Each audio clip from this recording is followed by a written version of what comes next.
సుందర్ గారు, సో మొత్తం చెప్పండి. వాదనలు విన్నారు, ఇరువురి వాదనలు విన్నారు. And at the same time ఇప్పుడు అసలు కొత్తగా అసలు ఫోన్ ట్యాపింగ్ విషయంలో కేసీఆర్ నోటీసులు, ఆయన విచారణ అన్న అంశం ఒక సైడ్ వెళ్తుంటే, ఇప్పుడు కొత్తగా జాతిపిత అంశం ఏదైతే ఇప్పుడు మళ్ళీ తెరపైకి వచ్చింది సీఎం రేవంత్ రెడ్డి నిన్న మాట్లాడడం వల్ల. సో ఏంటి, మీరు ఏమనుకుంటున్నారు ఈ కామెంట్స్ పైన? అంటే ఒకటండి, కొన్ని ఉద్యమాలు జరిగినప్పుడు కొందరికి క్రెడిట్లు వచ్చేస్తూ ఉంటాయి.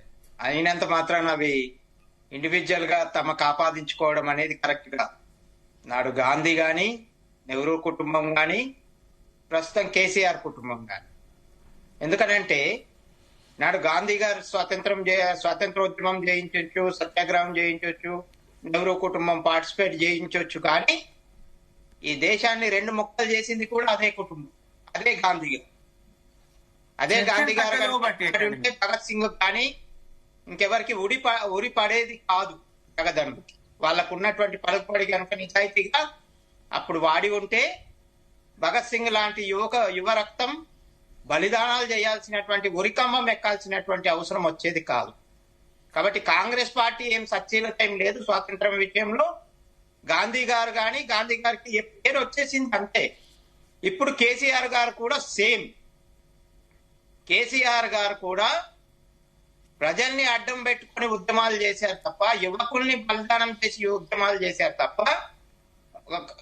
ఎవరు అయినా ఒప్పుకున్నా ఒప్పుకోకపోయినా బలిదానాలు చేసిన వాళ్ళకి ఏం చేశారంటే బీఆర్ఎస్ పార్టీ వాళ్ళు, బీఆర్ఎస్ అధికారంలో ఉంది 10 ఏళ్ళు, బలిదానమైన కుటుంబాల్ని ఎవరిని ఆదుకున్నారు?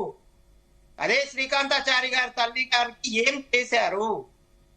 కాబట్టి ఇది జాతిపిత అనగానే కాదు. జాతిపిత అన్న వ్యక్తి ఈ రోజు ఫామ్ హౌస్ లో పడుకోవాల్సిన పరిస్థితి ఎందుకు వచ్చింది? అలాంటి దుస్థితి ఎందుకు వచ్చింది? బయటకు రాలేని పరిస్థితి, ఈవెన్ అసెంబ్లీకి రాలేని పరిస్థితి ఎందుకు వచ్చింది? ఎక్కడైతే ఏ రాష్ట్రంలో అయితే జాతిపిత అని పిలిపించుకున్నారో కేసీఆర్ గారు, అదే రాష్ట్ర ప్రజల తిరస్కారానికి గురి కావాల్సిన పరిస్థితి ఎందుకు వచ్చింది? ఈరోజు బయటకు రాలేని పరిస్థితి ఎందుకు వచ్చింది?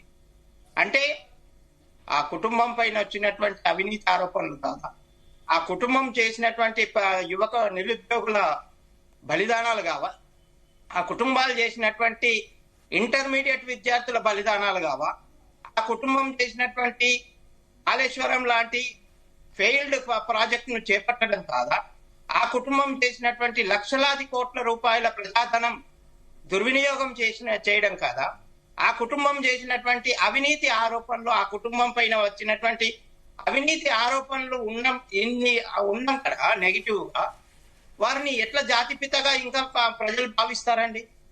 ప్రజలు జాతిపిత అని ప్లీజ్ లిజన్ మేడం, మీరు మాట్లాడినప్పుడు నేను మాట్లాడాలి. కేసీఆర్ గారిని నేను ఉద్యమ సమయంలో నేను కూడా గౌరవించేవాడిని, ప్రత్యక్షంగా చెప్తున్నాను, గౌరవించేవాడిని. అరే ఉద్యమం పట్టుకొని నడుస్తున్నారని. ఉద్యమం జరిపారు, అధికారంలోకి వచ్చారు, ఏం సాధించారండి? ఎవరికైతే దోచుకుంటున్నారో నిధులు నియామకాలు అన్నారో వాళ్ళని ఎంకరేజ్ చేశారు. ఎంకరేజ్ చెయ్యొద్దు అని నేను అనట్లే. మరి ఎందుకు ద్వేషించారు? ఎందుకు రెండు రాష్ట్రాల ప్రజల మధ్యలో విద్వేషాలు రెచ్చగొట్టారు? వాళ్ళు చేసే బిర్యానీని కూడా విమర్శించారు కదా. అలాంటప్పుడు ఆ విధంగా సాధిస్తేనే, ఆ విధంగా అంటేనే వచ్చింది తెలంగాణ అనుకుంటే, తెలంగాణ వచ్చిన తర్వాత బహుశా భారతదేశంలో ఏ రాజకీయ పార్టీకి లేదండి హెలికాప్టర్. ఆ డబ్బులన్నీ ఎక్కడికి వెళ్ళొచ్చాయండి? అంత పార్టీ నిధులు ఎట్లొచ్చాయి? ఆ కుటుంబానికి అన్ని వేల కోట్ల ఆస్తులు ఎలా వచ్చాయి? అలాంటి పరిస్థితుల్లో కూడా జాతిపిత అని అనాలి మమ్మల్ని అని ఆశించడం అనేది ప్రజల నుంచి అది అత్యాశ అవుతుంది. ఎలాగైతే గాంధీ మహాత్ముడు గారు కూడా ఎలాగైతే దేశం తీర్చిదిద్దుకోలేని పొరపాట్లు చేశారో దేశం ఇప్పటికీ అనుభవిస్తుంది. కాశ్మీర్ సమస్య నెహ్రూ కుటుంబం కారణంగా దేశం అనుభవిస్తుంది. ఇక్కడ కనుక పటేల్ కనుక పట్టించుకోకపోతే, సర్దార్ వల్లభాయ్ పటేల్ కనుక పట్టించుకోకపోతే మన రాష్ట్రం కూడా విమోచనం జరిగేది కాదు. మన రాష్ట్రం కానీ కూడా ఒకటండి ఇంకా ఇప్పుడు సమస్యల్లో ఉంది. శ్యామ్ సుందర్ గారు ఒక కాబట్టి- నిమిషం, సుమిత్ర గారు ఒక కాబట్టి నిమిషం. నేను అక్కడిది ఇప్పటిది పోలుస్తున్నాను. ఎస్, మీరు అంటుంది అప్పుడు పాయింటే. గాంధీ బట్ ఇంకొకటి ఏంటంటే ఇచ్చినప్పటికీ మీరు అంటున్నట్లు అప్పుడు సరే 5 గాంధీ పొరపాట్లు గురించి జరిగినాయి. మాట్లాడారు కాబట్టి ఇప్పుడు మాట్లాడుతున్నాను కేసీఆర్ శ్యామ్ సుందర్ గారు. జరిగినాయి. సరే చాలా కాబట్టి- జరిగాయి, కొన్ని ప్లస్లు అయినాయి మైనస్లు అయినాయి. బట్ ద ఎండ్ ఎవరు జాతిపిత ఏంటి అంటే కూడా మహాత్మా గాంధీ గురించి అనుకుంటున్నారు. సో అట్లాగే yes, ఇప్పుడు అందరం తెలంగాణ అనుకుంటాం ఉద్యమం ఇప్పటికీ గురించి మాట్లాడితే కూడా అందరు కేసీఆర్ గురించి మాట్లాడుతున్నారు కానీ మిగిలిన వాళ్ళందరి గురించి మాట్లాడట్లేదు అనేదే కదా పాయింట్ ఇప్పుడు రైజ్ అయింది మనకి. అదే మరి ఇప్పుడు యాక్చువల్ గా అయితే ప్రాణ త్యాగాలకు మించినటువంటి త్యాగం ఇంకోటి లేదండి. ఆ యమధర్మరాజు దాకా పోయొచ్చాడా లేకుంటే అక్కడ దాకా పోయొచ్చాడా, ఇవన్నీ కౌంట్లెస్. ప్రాణ త్యాగాలకు మించినటువంటి త్యాగం లేదు. నిజంగా జాతి పితలంటే వాళ్ళని అనాలి. ఎవరైతే తెలంగాణ కోసం బలిదానం అయ్యారో వాళ్ళు నిజాయితీగా బలిదానం అయ్యారు. వాళ్ళు తమ ప్రాణాలు, తమ యువ రక్తాన్ని తృణప్రాయంగా వదిలేశారు, ప్రాణాలని తృణప్రాయంగా వదిలేశారు. వాళ్ళ కుటుంబాల గురించి ఆలోచించలేదు. అసలైన త్యాగదనులు వాళ్ళండి, కేసీఆర్ కుటుంబం కాదు. కేసీఆర్ కుటుంబం ఉద్యమం కుటుంబం అనే మాట మార్చాలండి. మేడం ఉండండి, ప్రాణాలని తీసుకునేంత గొప్ప కుటుంబం అయితే కాదండి, గొప్ప మనుషులైతే కాదు. ఎందుకంటే ఇన్ని స్వార్థపర రాజకీయాలు చేసిన తర్వాత ఇంకా ఏ విధంగా గొప్ప కుటుంబం అని చెప్పుకుంటాం? అదే గనక గొప్ప కుటుంబం అయితే, అదే గనక కేసీఆర్ గొప్ప వ్యక్తి అయ్యి ఉంటే ఇన్ని అక్రమాలు జరగనిచ్చేవారు కాదు. మద్యం కుంభకోణంలో సొంత కూతురు జైలు పాలు కావాల్సిన పరిస్థితి వచ్చేది కాదు.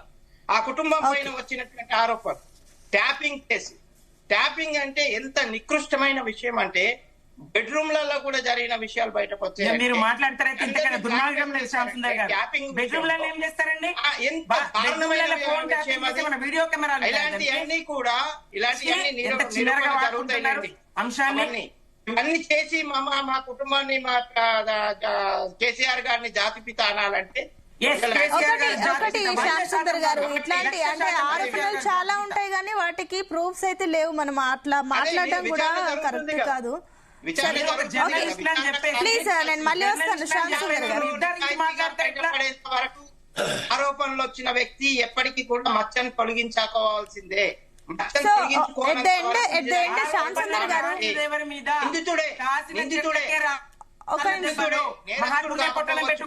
దేశం కదా ఇది. మీలాంటి వాళ్ళు మహాత్ముని త్యాగాలనే గుర్తించారు కదా, ఆయన ఉపవాస దీక్షల్ని గుర్తించారు కదా, ఆయన జైలు జీవితాన్ని గుర్తించారు కదా, ఆయన తప్పు చేసిండు మహాత్మా గాంధీ అని చెప్తా ఉన్నారు కదా. ఇగో ఇట్లాంటి దేశంలో ఇట్లాంటి మనుషుల మధ్య ఇట్లాంటి మనుషులు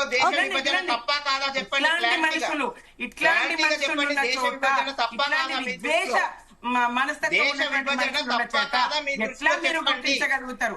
మీ స్థాయి, మీ పరిమితి అంతే. సుమిత్ర గారు ఒక నిమిషం, శ్యామ్ సుందర్ గారు ఒక నిమిషం అండి. ఎస్ సంతోష్ గారు, సో సతీష్ గారు మీరు చెప్పండి. ఇంకొకటి ఏంటంటే కూడా సరే ఈ విషయాలన్నీ మాట్లాడుతున్నారు కానీ ఇంకొక